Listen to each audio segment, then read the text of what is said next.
collect sneakers. Wait, what's the correct term for collecting sneakers? There really isn't a term.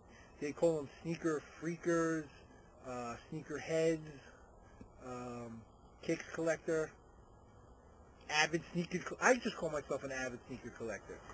I don't particularly, well, I do particularly say I do have a few sneakers that I like to collect. Most sneakerhead, sneaker freakers, whatever you want to call them, collect everything. All right. So why do you collect sneakers? You know, it's a funny question that you should ask. I don't really know exactly why I do. I think because when I was a lot younger, I mean, now that I'm a lot older, I could afford the sneakers.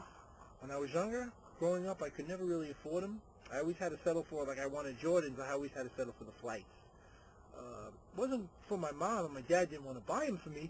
I just felt that I wanted, you know, to save them money. I felt I was just being a good son. All right. And now that you're older, you can buy almost as many pairs as you probably want? Yeah, pretty much. Buy any pair I want. Well, as long as they have my size. I'm a big guy, so I do have a big size foot. So it's a little tough to get certain sneakers in my size, the ones I want. I think, though, if I wanted and they had every size that I really wanted, I'd be screwed. I'd be really screwed.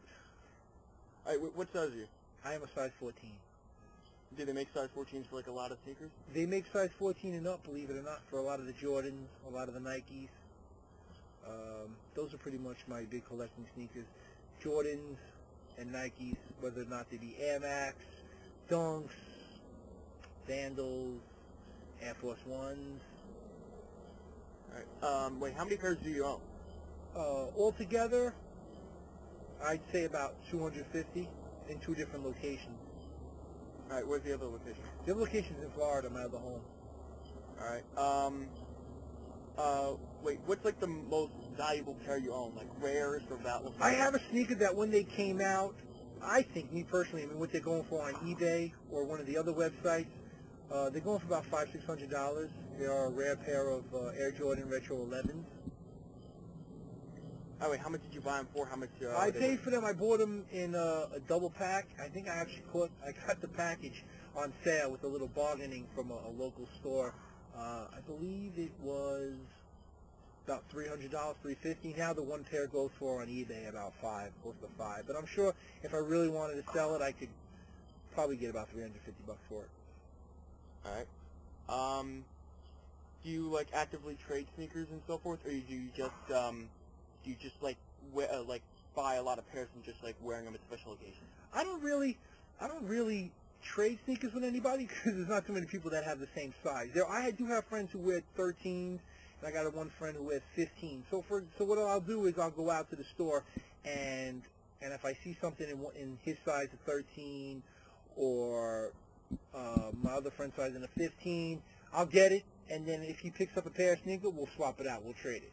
I don't really wear all my sneakers, and if I do, I usually rock them out maybe once, and then kind of put them back in a box and just let them sit there on my shelf.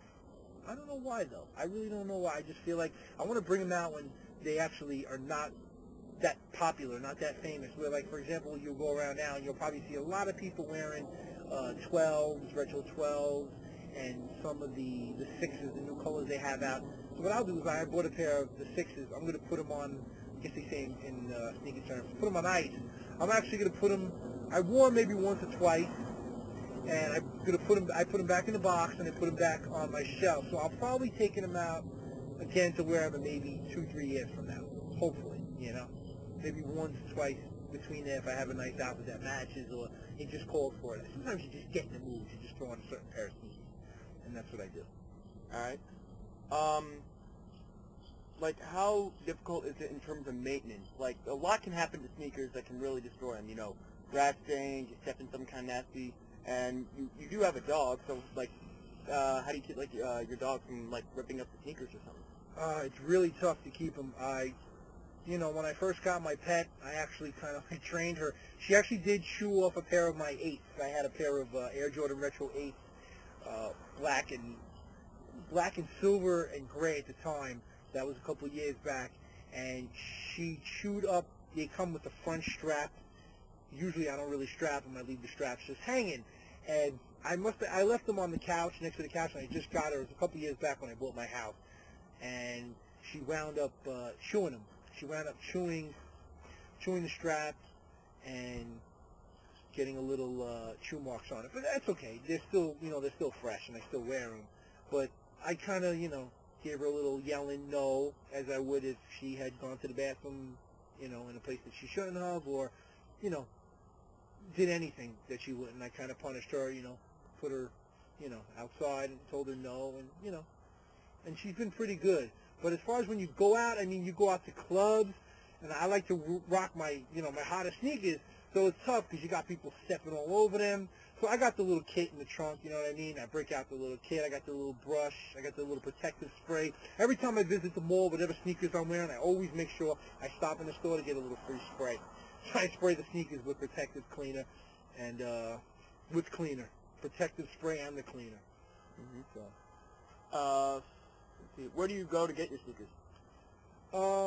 I try to, you know what it is? It's tough for me for my size. So what I'll do is I'll go online, check out sites for where release dates are, and I'll wait for the dates. And I really can't tell, everybody. I don't want to tell everybody my secret, just in case somebody finds out. But there's certain sites that pre-release them before the date that you can get them, or you can go to some of the local hood spots that got sneakers. I mean, I have a spot where, they actually sell for athletes.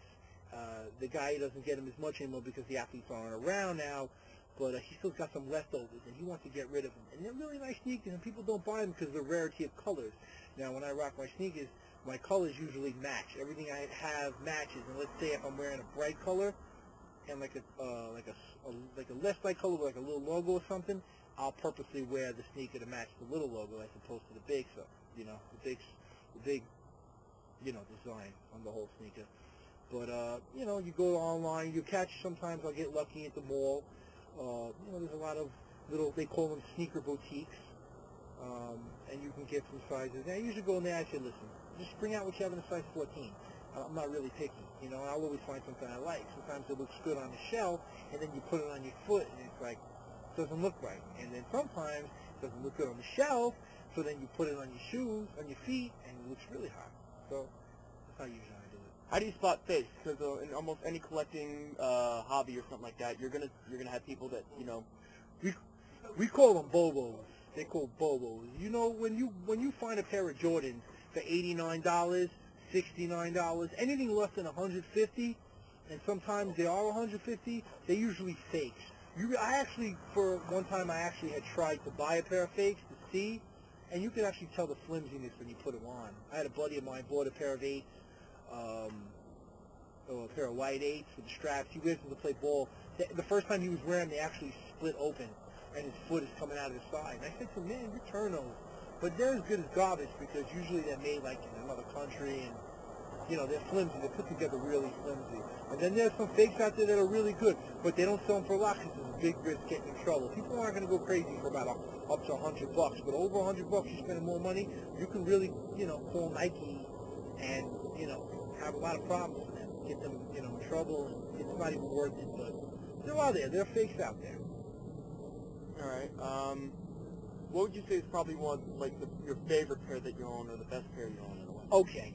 Story behind my favorite pair of sneaker I have are the black retro 6s with the infrared. Maybe because those were the first pair of Jordans I ever owned.